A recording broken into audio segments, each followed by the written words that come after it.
بسم اللہ الرحمن الرحیم۔ السلام علیکم تمام سامعین اور ناظرین کو میرے چینل میں خوش آمدید۔ آج میں تمام بہن بھائیوں کے سامنے اصحاب کہف کا واقعہ بیان کرنے کی سعادت حاصل کروں گی۔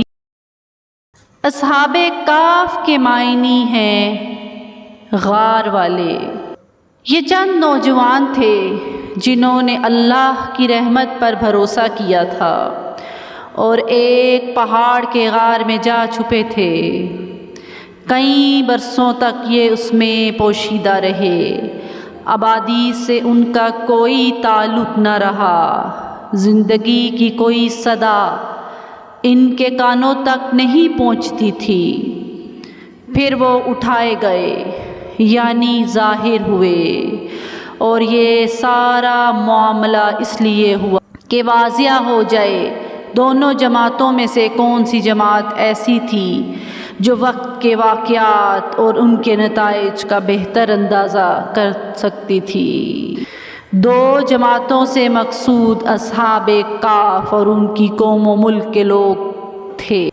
اصحاب کہف کے واقعے کو قرآن پاک میں بھی بیان کیا گیا ہے۔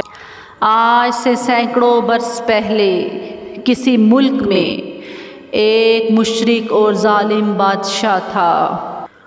وہ خود بھی اللہ کو چھوڑ کر بتوں کی پوجا کرتا تھا اور دوسروں کو بھی بتوں کی پوجا کا حکم دیتا تھا۔ جو ایسا نہیں کرتا اس کو سخت سزائیں دیتا، ظلم و ستم کے پہاڑ توڑتا۔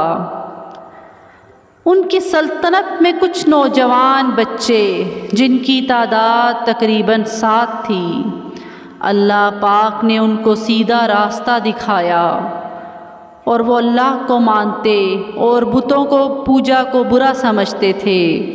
بے شک اللہ تعالیٰ جس کو چاہتا ہے ہدایت کا راستہ دکھاتا ہے۔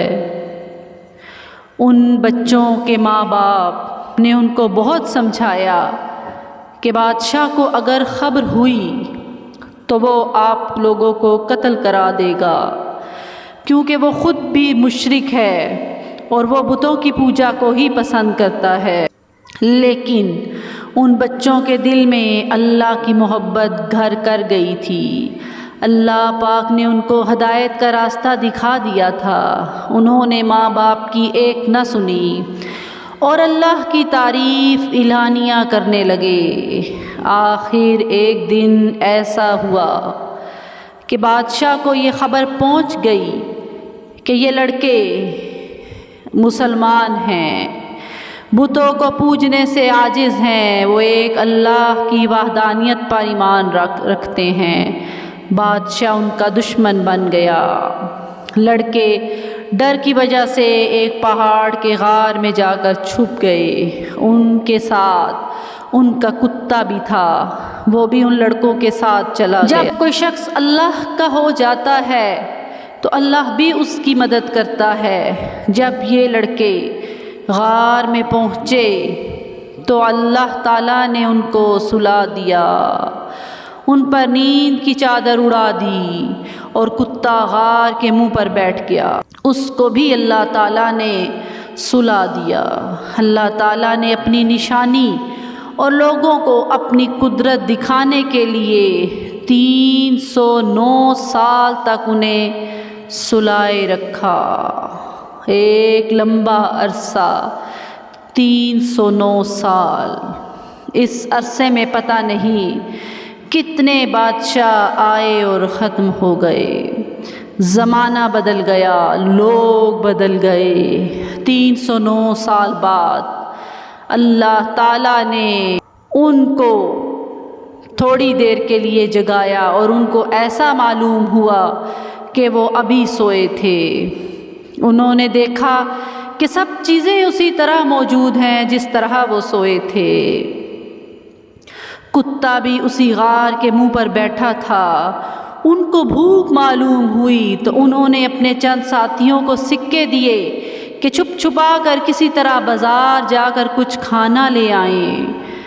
جب یہ ساتھی بازار گئے تو وہاں کی ہر چیز بدلی ہوئی تھی، صدیاں گزر چکی تھیں۔ دکان پر پہنچے، کھانا خریدا۔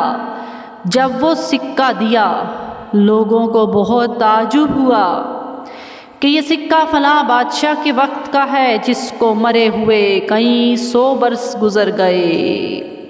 لوگوں کو شک گزرا کہ کوئی خزانہ تو ان کو ہاتھ نہیں لگا، اور آہستہ آہستہ یہ بات اس وقت کے بادشاہ کو پہنچ گئی۔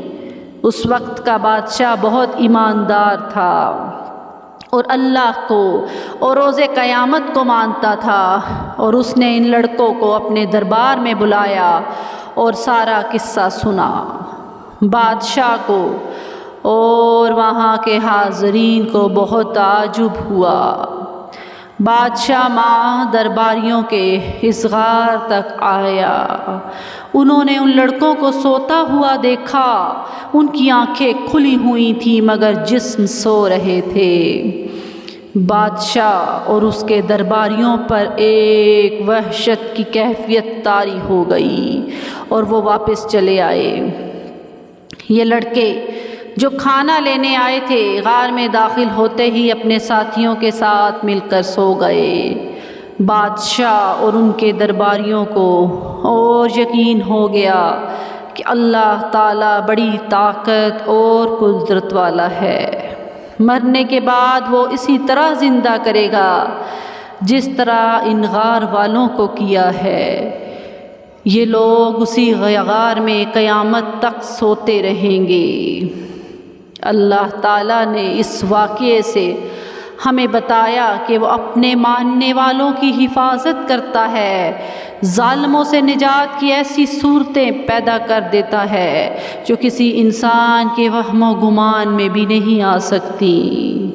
ہمیں یہ سبق ملتا ہے، جس شخص میں اللہ تعالیٰ کی محبت پیدا ہو جاتی ہے وہ کسی بڑے سے بڑے بادشاہ سے نہیں ڈرتا، کیونکہ اللہ پاک سب سے بڑا بادشاہ ہے۔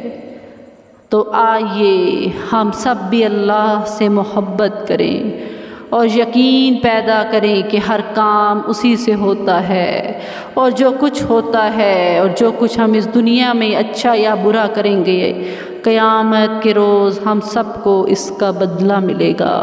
بے شک اللہ پاک بہتر جاننے اور سننے والا ہے۔